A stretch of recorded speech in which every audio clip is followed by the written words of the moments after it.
कि भांग पीकर भला कोई बन पाया है शंकर, कि भांग पीकर भला कोई बन पाया है शंकर, अमृत पीकर भी शख्स अब जहरदार लगता है। अमृत पीकर भी अब हर शख्स जहरदार लगता है और बचा के रखता है वो गरीब।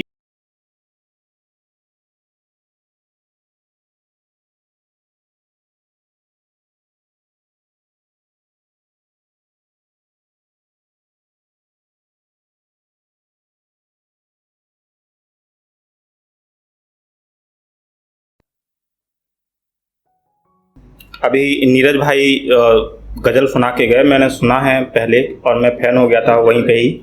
और मैं बस कहना ये चाहता हूँ कि सब लोग अच्छा लिखते हैं, पढ़ते हैं। हिंदी साहित्य और उर्दू विधा में बहुत सारी नज़में हैं, गज़लें हैं, उनका मायने अलग अलग शायर अपने अपने रूप में जोड़ता है। और तो मेरे कहने का मतलब ये है कि जैसे रस हैं 10, उसमें से कोई शांत रस है, वीर रस है, हर कोई अपनी अपनी लय में पढ़ता है। कोई श्रृंगार रस का है, कोई बातफल, कोई कॉमेडी भी करता है। तो मेरे कहने का मतलब है कि जैसे रस होते हैं उसी तरह शायर होते हैं कि कोई अपनी महबूबा के बारे में बताता है, कोई अपने बचपन के बारे में बताता है, कोई हादसों के बारे में बताता है, कोई अभी जो वर्तमान में राजनीति है, सियासत है, उसके बारे में बताता है। तो ख्याल जो आए शायर के मन में तो आप उसकी इज्जत करें और तंदुरुस्त रहें। तंदुरुस्त का मतलब मेरा है कि जिंदा रहें। आप वसीम बरवेली साहब को आपने सुना होगा, उनका एक बहुत मशहूर शेर मुझे याद आता है कि उसूलों पे आँच आए तो टकराना जरूरी है और जिंदा हो तो फिर जिंदा नजर आना जरूरी है। तो मुझे जिंदा होने का आप सबूत दें तालियां बजा के और हौसला थोड़ा अफजाई करें। और मैं बस इतना कहना चाहता हूं कि मैं ये नहीं चाहता कि आप मेरे लिए ताली बजाएं। बस ये होता कि आप सब लोग लिखते होंगे, आपको पता होगा कि एक गज़ल में कितना टाइम लगता है लिखने में, 3-3 महीने 4-4 महीने में मुकम्मल हो पाती। तो सिर्फ उस शब्दों पे ध्यान दें। बस ये चाहें कि आप मुझे सुन पा रहे हैं तो मेरे शब्दों पे ध्यान दें। मुझे तालियों से इतना गुरेज है, बस अच्छा लगे तो बस हौसला अफजाई कर दें, बाकी है। मैं तो शुरू करता हूँ भाई, नीरज भाई, कि मेरी हर कहानी का वो किरदार लगता है, कि मेरी हर कहानी का वो किरदार लगता है, उसके दरीचे पर चांद पहरेदार लगता है। कि मेरी हर कहानी का वो किरदार लगता है, उसके दरीचे पर चांद पहरेदार लगता है। और यूं गले लगा था वो मुझसे जुदाई के वक्त, यूं गले लगा था वो मुझसे जुदाई के वक्त, वो लिबास आज भी मुझे महकदार लगता है। वो लिबास आज भी मुझे महकदार लगता है।